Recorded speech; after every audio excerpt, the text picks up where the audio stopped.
Hello viewers, வணக்கம். Welcome to tickling taste. முத்தான 3 tips இன்றைக்கி நம்ம பார்க்க போகிறோம். ரொம்ப நாள் கழித்து முத்தான 3 டிப்ஸ் வீடியோ போட்டிருக்கேன். அவசியம் ஃபுல் வீடியோ பாருங்கள். தேங்காயை ரொம்ப நாளைக்கு எப்படி ஸ்டோர் பண்ணலாம் அப்படின்னு பார்க்க போகிறோம். ஒரு மாதம் அளவுக்கு தேங்காய் நமக்கு அப்படியே அழுகாமல் இருக்கணும், காயாமல் இருக்கணும் அப்படின்னாக்க தேங்காவை வாங்கினோன்னுமே இது போல் நல்லா வாஷ் பண்ணிடணும். தண்ணியில் வாஷ் பண்ணிவிட்டு அதுக்கப்புறம் ஒரு துணி வச்சு தொடச்சிடுங்க. ஈரம் இல்லாத ஒரு துணி வச்சு தொடச்சிட்டு நல்லா தேங்காய் பார்த்திங்கன்னா ட்ரை ஆயிடணும். கொஞ்சம் நேரம் நீங்கள் ஃபேன் காற்றுல போடுறதா இருந்தாலும் போடலாம். அப்படி இல்லை அப்படின்னாக்க கொஞ்சம் நேரம் ஓரமாக வச்சுருங்க. தேங்காய் ட்ரை ஆகட்டும். நல்லா காஞ்சதுக்கப்புறமா இது போல் ஒரு பிளாஸ்டிக் கவர் எடுத்துக்கிட்டு அந்த கவரில் ஒரு 2-3 ஓட்டை போட்டு விட்டுருங்க. நல்லா இதை மடித்து ஃப்ரிட்ஜுக்குள்ளே கொண்டு போய் அப்படியே வச்சுருங்க. ஃப்ரிட்ஜில் நம்ம பாலெல்லாம் ஸ்டோர் பண்ணுறோம் பார்த்தீங்களா, அந்த இடத்துல கொண்டு போய் இதை அப்படியே வச்சுருங்க. தேவைக்கு ஏற்றாப்புல நீங்கள் தேங்காய் எடுத்து அப்பப்போ இந்த பத்தை எடுத்து யூஸ் பண்ணிக்கலாம். இந்த டிப்பு உங்களுக்கு ரொம்பவே யூஸ்ஃபுல்லாக இருக்கும். ரொம்ப நாளைக்கு தேங்காய் அழுகாமல் இருக்கும். வாங்க இப்போ அடுத்த டிப் பார்க்கலாம். வெண்டைக்காய் வலுவலுப்பு தன்மையுடையது. நம்ம செய்யும் போது ரொம்ப வலுவலுன்னு இருக்கும். அதே போல் வெண்டைக்காயை செஞ்சு முடிச்சுட்டு அதை நம்ம வச்சு சாப்பிடும்போது கூட வலுவலுன்னு தான் இருக்கும்.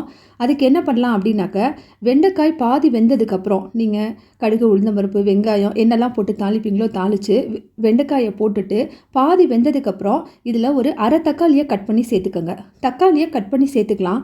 அப்படி இல்லைனாக்க நீங்கள் புளிஞ்சு கூட விடலாம். ஆனால் ஒரு அரை தக்காளி போதும். அதுக்கு மேலே வேணால் ரொம்ப புளிப்பாயிரும். தக்காளியை சேர்த்துட்டு ஒரு நிமிஷம் அளவுக்கு மூடி போட்டு நீங்கள் குக் பண்ணுங்கள். மீதி வெண்டைக்காய் பாதி வெண்டைக்காய் குக்காக இருக்குல்ல, அது மீதியும் குக் ஆகணும். அதே போல் தக்காளியோடு சேர்ந்து குக் ஆகும்போது நமக்கு பார்த்திங்கன்னா வெண்டைக்காய் உதிரியாக இருக்கும். இந்த பொரியல் சாப்பிட்றதுக்கு ரொம்பவும் டேஸ்ட்டாக இருக்கும், வித்தியாசமாகவும் இருக்கும். எங்கள் வீட்டில் வெண்டைக்காய் பொரியல் ஒவ்வொரு தடவையும் நான் இப்படி தான் செய்வேன். வலுவலுப்பு தன்மை இல்லாமல் இருக்கும். குழந்தைங்களும் ஆசையாக சாப்பிடுவாங்க. வாங்க இப்போ அடுத்தட்டு பார்க்கலாம். மல்லித்தலையை ஒரு மாதம் வரையும் கெடாமல் எப்படி வச்சுக்கிறது அப்படிங்கிற டிப் தான் இன்றைக்கி நம்ம பார்க்க போகிறோம். மல்லித்தலை வாங்கிட்டு வந்தோடனே அதில் இருக்கக்கூடிய காய்ந்த இலைகள், அதே போல் பார்த்திங்கன்னா ஒரு புல் மாதிரி ஒன்று இருக்கும். அந்த புல், அழுகுன இலைகள், இது எல்லாத்தையுமே எல்லாம் கம்ப்ளீட்டாக க்ளீன் பண்ணி எடுத்துடணும்.